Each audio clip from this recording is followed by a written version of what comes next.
ಇಂಥ ಸುಂದರವಾದ ಹೆಂಡತಿ ಇರುವಾಗ ನೀನು ಹೇಗೆ ಒಬ್ಬಂಟಿಯಾಗಿ ನೀರಾಯಿಸಲು ಹೋಗುತ್ತೀರ ನಿಂತು ರೈತರಿಗೆ ಎಡೆ ಮಾಡಿ ಉಣಿಸಿದ ಮಹಾ ತಾಯಿಯಮ್ಮ ನಿನಗೆ ನನ್ನ ಕೋಟಿ ಕೋಟಿ ನಮಸ್ಕಾರಗಳು ತಾಯಿ. ನಿತ್ಯ ಹಗಲಿರುಳು ಶ್ರಮ ವಹಿಸಿ ದುಡಿದು ರೈತ ನೆನೆಸಿಕೊಂಡ ನನ್ನ ಪತಿ ಹಾಗೂ ನನ್ನ ಮೈದುರರ ಬಾಳಿಗೆ ಬೆಳಕಾಗಿ ನಿಂತು ಅವರ ಚಿಂತೆ ಸದಾ ನಿನ್ನದಾಗಿರ್ಲಿ ತಾಯಿ. ನೀನು ಕೊಟ್ಟ ಪೈರಿಗೆ ಇಂದು ರೈತರು ಸುಖವಾಗಿದ್ದಾರೆ. ಈ ರೈತರ ನೈವೇದ್ಯವನ್ನ ಸ್ವೀಕರಿಸುವುದಾಗಿ ಸ್ವೀಕರಿಸು.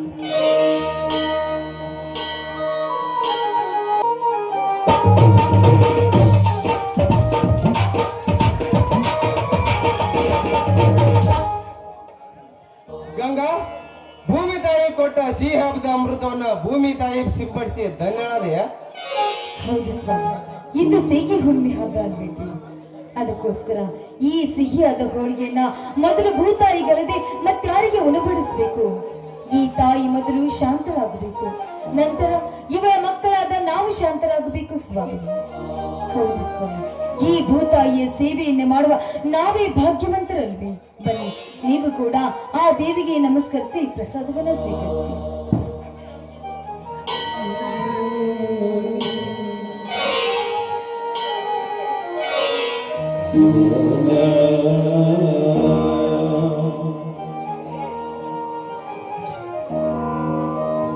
ಅಮ್ಮ ಭೂಮಾತೆ, ಬ್ರಹ್ಮಾಂಡದ ಬುರುಡೆಯನ್ನು ನಿನ್ನ ಗರ್ಭದಲ್ಲಿರಿಸಿಕೊಂಡು ಸುಂದರ ಈ ರೈತ ಬದುಕನ್ನ ಸದಾ ಉದ್ಧರಿಸ್ತಾಯಿ. ನಿನಗೆ ನನ್ನ ನಮಸ್ಕಾರಗಳು. ಒಪ್ಪತ್ತಿಗೆ 20 ಹನಿ ರೈತನ ಬೆವರು ಕುಡಿದು ಅಡಿ ದಾವರೆಗಳನ್ನು ನೀಡಿದಷ್ಟು ಬೇಡಿದ ಫಲ ಕೊಟ್ಟು ಸುಂದರ ಈ ರೈತ ಬದುಕನ್ನ ಸದಾ ಉದ್ಧರಿಸ್ತಾಯಿ. ನಿನಗೆ ನನ್ನ ನಮಸ್ಕಾರಗಳು. ಸ್ವಾಮಿ, ನಂಬಿದವರನ್ನ ಯಾವತ್ತೂ ಕೈ ಬಿಟ್ಟಿಲ್ಲ ಈ ಭೂತಾಯಿ. ಬಡವ ಶ್ರೀಮಂತ ಎಂಬ ಭೇದ ಭಾವವಿಲ್ಲದೆ ಭಕ್ತಿಯಿಂದ ಮುಕ್ತಿ ಮಾರ್ಗವನ್ನ ಹೊಂದುವನೆಂದು ಈ ಮಣ್ಣನ್ನ ಮುಟ್ಟಿದ್ರೆ ಚಿನ್ನವ ಆಗುವುದರಲ್ಲಿ ಸಂದೇಹವಿಲ್ಲ ಅವರ ಬಾಳು. ನಿಜ ಗಂಗಾ, ನಸುಕೆಯಲ್ಲಿ ಎತ್ತು ಎಮ್ಮೆಗಳನ್ನ ಬಿಟ್ಟು ಕಸವನ್ನ ನೆತ್ತಿಯ ಮೇಲೆ ಎತ್ತು ತಿಪ್ಪಿಗೆ ಹಾಕುವನೇ ನಿಜವಾದ ಅನ್ನದಾತ. ಆದರೆ ಚಿನ್ನದ ಬೆಳೆ ಕೊಟ್ಟು ಹೊನ್ನಿನ ಮನೆ ಕೆಟ್ಟೆಂದು ಮುಗಿಲೆತ್ತರ ತುಂಬಿ ನಿಂತಿರುವ ಈ ಫಲದ ಜಲವನ್ನೇ ಕಿತ್ತು ಹಾಕುತ್ತಾನಲ್ಲ ಆ ದುಷ್ಟ ವ್ಯಾಪಾರಸ್ಥ ಶ್ರೀಮಂತ. ಅದಲ್ಲದೆ ಈ ಹಿಂದೆ ಮಾರಿದ 100 ಚೀಲ ಸುರ್ಪಾನದ ಮಾಲೆಲ್ಲ ಬರೀ ಅಡತಿ ಅಂಗಡಿಯವರ ಪಾಲಾಯ್ತು. ಅಂದಾಗ ಈ ರೈತ ಇಷ್ಟು ಬೆಳೆ ತುಂಬಿ ನಿಂತರು ಈ ರೈತನ ಕೈಯಲ್ಲಿ 1 ಕಾಸು ಇಲ್ಲ ಗಂಗಾ, 1 ಕಾಸು ಇಲ್ಲ. ಹೌದು ಸ್ವಾಮಿ, ಮನೆತನದ ಖರ್ಚು ಅಲ್ಲದೆ ಬೀಜ ಎಣ್ಣೆ ಗೊಬ್ಬರದ ಖರ್ಚಿನ ಒತ್ತಡವೇ ಹೆಚ್ಚಾಗಿ ನಿಂತಿರಬೇಕಾದ್ರೆ ಸ್ವಾಮಿ, ಈ ಸಲ ಆದ್ರೂ ಮಾಲಿನಲ್ಲಿ ಚೆನ್ನಾಗಿ ಬೆಳೆದ್ರಾಯ್ತು ಬಿಡಿ. ಮಣ್ಣಿನಲ್ಲಿ ಹುಟ್ಟಿ ಮಣ್ಣಿಗಾಗಿ ಬೆಳೆಯುವ ಈ ಶರೀರ ಮಣ್ಣಿನಿಂದಲೇ ಚಿನ್ನವಾಗಬೇಕು ಗಂಗಾ. ಅಂದಾಗೆ ನಮ್ಮ ಕರ್ತವ್ಯ ನಾವು ಮಾಡ್ಲೇಬೇಕಲ್ಲ. ದುಡಿತೇವೆ ದುಡ್ಡಿನ ತಾಯಿ. ಈ ವರ್ಷವಾದರೂ ತುಂಬಿ ನಿಂತ ಬೆಳೆ ಈ ರೈತನ ಕೊಳೆ ತೊಳೆಯುವುದರಲ್ಲಿ ಸಂದೇಹವಿಲ್ಲ ಗಂಗಾ. ಇದರಲ್ಲಿ ತಮ್ಮನ ಮದುವೆ ಕಾರ್ಯ ಮುಗಿಸಿಬಿಡೋಣ, ಏನಂತೀಯ? ಹೌದು ಸ್ವಾಮಿ, ಅನಾಥನಾದ ನನ್ನ ಮೈದುನ ಅವನೀಗ 25ನೇ ವಯಸ್ಸಿಗೆ ಕಾಲಿಡ್ತಾ ಇದ್ದಾನೆ.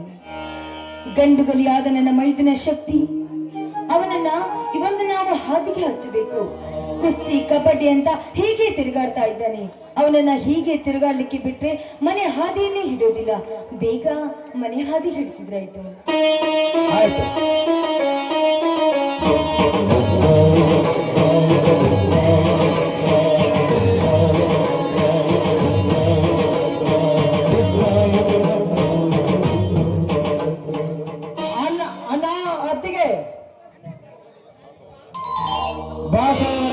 ಈಗ ಬಂದೇನಪ್ಪ? ಹೌದಣ್ಣ, ಈಗಲೇ ಬಂದೆ. ಏನಪ್ಪ ಮೈದನ, ಕುಸ್ತಿ ಕಬಡ್ಡಿ ಆಟ ಅಂತ 1 ವಾರ ಗಂಟ್ಲೆ ಮನೆಯಿಂದ ತಿರುಗುವುದಂದ್ರೆ ನಿನಗೆ ಮನೆಯಲ್ಲಿ ಹೇಳುವರು ಕೇಳುವವರು ಯಾರು ಇಲ್ಲ ಅಂತ ತಿಳ್ಕೊಂಡಿದ್ದೀನಪ್ಪ. ಅಂತ ತಪ್ಪು ದಾರಿ ಹಿಡಿಯೋನಲ್ಲ ಅತ್ತಿಗೆ ನಿನ್ನ ಮೈದನ. 1 ವಾರ ಮನೆ ಮರೆತು ತಿರುಗಿದರು ಅನ್ನ ಅತ್ತಿಗೆ ಹೆಸರನ್ನು ಅಚ್ಚರಿಯಲ್ಲಿ ಉಳಿಸಲಿಕ್ಕೆ ಹೋಗಿದೆ ಗೊತ್ತೇನಮ್ಮ. ಅನ್ನ ಅತ್ತಿಗೆಯರು ಕೈ ತುತ್ತು ಮಾಡಿ ಉಣಿಸಿದ ಭಾಗ್ಯ ಇಂದು ಸಾರ್ಥಕವಾಗಿ ರಾಜ್ಯ ಮಟ್ಟದ ಸ್ಪರ್ಧೆಯಲ್ಲಿ ಕುಸ್ತಿ ಕಣಕ್ಕೆ ಶರ್ಟ್ ಬಾರಿಸಿ ಕಡೆ ಕಿತ್ತು ತಂದೆ ನನ್ನ ನೋಡಿಲಿ. ಬಹಳ ಸಂತೋಷ ಸಹೋದರ, ಬಹಳ ಸಂತೋಷ. ನಿನ್ನ ಅಣ್ಣ ಎನಿಸಿಕೊಂಡ ನನ್ನ ಜನ್ಮ ಸಾರ್ಥಕವಾಯ್ತಪ್ಪ, ಸಾರ್ಥಕವಾಯ್ತು. ರೀ, ಹುಲಿಯ ಹೊಟ್ಟೆಯಲ್ಲಿ ಹುಲಿ ಹುಟ್ಟುತ್ತೆ ಹೊರತು ಇಲ್ಲಿ ಯಾವತ್ತೂ ಹುಟ್ಟೋದಿಲ್ಲ. ಮೈದುನ, ಕಲಿಯುಗದ ಕರ್ಣ, ಕರಾಟಿ ವೀರ, ಗಂಡು ಗಲಿಯಾಗಿರುವ ನಿನ್ನ ತಂದೆಯ ಕೀರ್ತಿ ಇಂದು ನಿನ್ನಿಂದ ಉಳಿತಪ್ಪ ಮೈದುನ. ಆದ್ರೆ ನಂದೊಂದು ಮಾತು, ಸತ್ಯಕ್ಕೆ, ನ್ಯಾಯಕ್ಕೆ, ಧರ್ಮಕ್ಕೆ ತಲೆ ತಗ್ಗಿಸೇ ಹೊರತು ಶ್ರೀಮಂತರ ಸಂಪತ್ತಿಗೆ ಮಾತ್ರ ಯಾವತ್ತೂ ತಲೆ ತಗ್ಗಿಸ್ಬೇಡಪ್ಪ. ಅಷ್ಟೇ ಅಲ್ಲ ಸಹೋದರ, ಭೂತಾಯಿ ಒಳಗೆ ಜನಿಸಿ ಗಂಡಸು ಎನಿಸಿಕೊಂಡರು ನಾವು ನ್ಯಾಯಕ್ಕೆ ಆಗಿ ರಕ್ತ ಹರಿಯಲಿ, ಭೂತಾಯಿಯ ಸೇವೆಗಾಗಿ ದೇಹ ಬೀಳಲಿ, ಭಾರತದಲ್ಲಿ ಕನ್ನಡ ನಾರಿಯರ ಮಾನ ರಕ್ಷಣೆಗಾಗಿ ಪ್ರಾಣ ಹೋಗಲಿ. ಆದರೆ ಸತ್ಯವನ್ನ ಎಂದಿಗೂ ಕೈ ಬಿಡಬೇಡ ಸಹೋದರ. ಆದರೆ ನಾಡ ರಕ್ಷಣೆಗಾಗಿ ಈ ಭೂತಾಯಿಯ ಮಗನಾಗಿ ದುಡಿಯೋದನ್ನ ಮಾತ್ರ ಮರೆಯಬೇಡಪ್ಪ. ಸತ್ಯವಾಗಿ ನಿಮ್ಮ ಮಾತನ್ನು ಚಾಚು ತಪ್ಪದೆ ಪಾಲಿಸುತ್ತೇನೆ. ಶ್ರೀಮಂತರ ಅಪಾರಸ್ಥರಿಗೆ ಸಿಂಹ ಸ್ವಪ್ನ ಹಾಗೆ ನ್ಯಾಯದ ತಲೆ ಮೇಲೆ ಕಾಲಿಟ್ಟು ಮೆರೆಯುತ್ತಿರುವವರ ಸತ್ಯದ ಸರಿ ಮಾರ್ಗವನ್ನೇ ನನ್ನ ಎದೆಗೆ ಅಂಟಿಸಿಕೊಂಡು ಜಗತ್ತಿಗೆ ಒಳಿತ ಮಾಡುವ ಭೂತಾಯಿಗಾಗಿಯೇ ದುಡಿವೆ, ಭೂತಾಯಿ ಮಗನಾಗಿಯೇ ಮಡಿವೆ. ಅಷ್ಟೇ ಅಲ್ಲ, ಈಗಿನ ರಾಜಕಾರಣಿಗಳು ಹಾಗೂ ಮುಕ್ತ ಅಧಿಕಾರಿಗಳಿಂದ ಸಮಾಜದಲ್ಲಿ ರೈತನಿಗೆ ತೊಂದರೆಯಾದರೆ ಆ ಪರಶುರಾಮ ಕ್ಷತ್ರಿಯ ಕುಲನಾಶಕ್ಕೆ ಸಿದ್ಧನಾದಂತೆ ರಾಜಕಾರಣಿಗಳು ಹಾಗೂ ದುಷ್ಟ ಅಧಿಕಾರಿಗಳನ್ನು ಕಥೆ ಪಡೆಯಲು ಈ ಶಕ್ತಿಯ ಕೊಡ್ಲಿ ಸದಾ ಸಿದ್ಧ. ಅಂದಾಗ ಸಹೋದರ, ರೈತನ ಮಗನಾಗಿ ಹುಟ್ಟಿದ್ದಕ್ಕೂ ಸಾರ್ಥಕವಾಗುತ್ತದೆ. ಜಗತ್ತಿಗೆ ಅನ್ನ ಹಾಕುವ ದೊಡ್ಡ ರೈತನಾಗಬೇಕೆ ಹೊರತು ಇನ್ನೊಬ್ಬರ ಕಾಲಗಳಿಗೆ ನಿಂತು ಸಂಬಳ ತೆಗೆದುಕೊಳ್ಳದಲ್ಲದೆ 10 ಜನರಿಗೆ ತುತ್ತು ಅನ್ನ ಹಾಕಿ ಎತ್ತಡೆ ಬರೆಯುವ ರೈತನಾಗಬೇಕಪ್ಪ. ನಿಜ ತಾನೇ? ಹೌದಣ್ಣ, ನಿಜ. ಹಾ, ಏನೇ ಆಗಲಿ ನಂಬಿ ತಿಳಿದುಕೋ ಈ ಮಣ್ಣಿನ ಮರ್ಮವನ್ನ.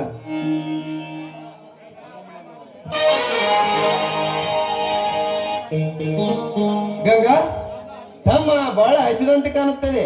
ಅವನಿಗೆ ಆ ಭೂತಾಯ ಪ್ರಸಾದವನ್ನ ಅವನಿಗೆ ಕೊಟ್ಟು ಬಿಡು. ಅವನು ಊಟ ಮಾಡಿ ಮನೆಗೆ ಹೋಗಲಿ. ಆಯ್ತು ಸ್ವಾಮಿ.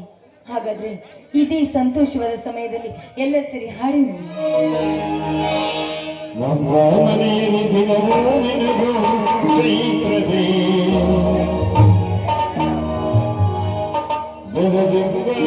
ಪ್ರೀತಿ ಕರಗಲು ಸಾಧ್ಯವೇ? ಹೆಜ್ಜೇನಿನ ಸವಿಗೂಡಿದು ಪ್ರೀತಿಯ ಪರಮಾನ, ಪ್ರೀತಿಯ ಯಜಮಾನ.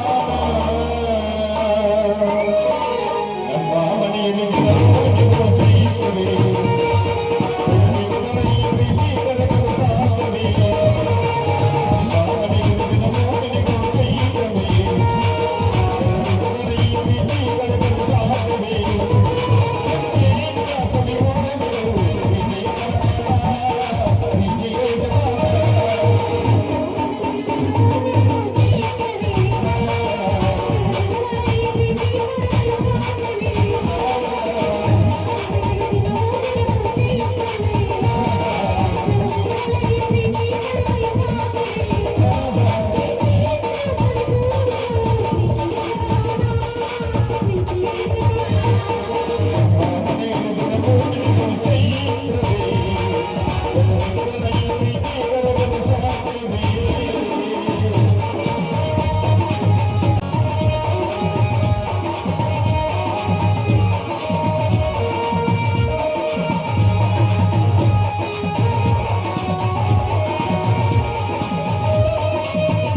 ಇರ್ತದೆ. ಆ ಭೂತಾಯ ಪ್ರಸಾದವನ್ನು ಅವನಿಗೆ ಕೊಟ್ಟು ಬಿಡು, ಅವನು ಊಟ ಮಾಡ್ಲಿ. ಅಣ್ಣ ನೀನು ಬರ್ಬೇಕಿತ್ತ ನಾವು ಊಟಕ್ಕೆ. ನಾನು ಇನ್ನು ಶೇಂಗಾದ ಬೆಳಿಗ್ಗೆ ನೀರು ಹಾಯಿಸಿ ಬರ್ಲಿಕ್ಕಿದ್ದೆಯಪ್ಪ, ಅದನ್ನ ಹಾಯಿಸಿ ಬರ್ತೇನೆ. ಮೊದಲು ನೀವು ಊಟ ಮಾಡಿ ಮನೆಗೆ ಹೋಗ್ಬಿಡ. ಇಂಥ ಸುಂದರವಾದ ಹೆಂಡತಿ ಇರುವಾಗ ನೀನು ಹೇಗೆ ಒಬ್ಬಂಟಿಯಾಗಿ ನೀರು ಹಾಯಿಸಲು ಹೋಗುತ್ತೀರ ಅಣ್ಣ? ಅತ್ತೆಯನ್ನು ಜೊತೆಯಲ್ಲಿ ಕರೆದುಕೊಂಡು ಹೋಗಿ.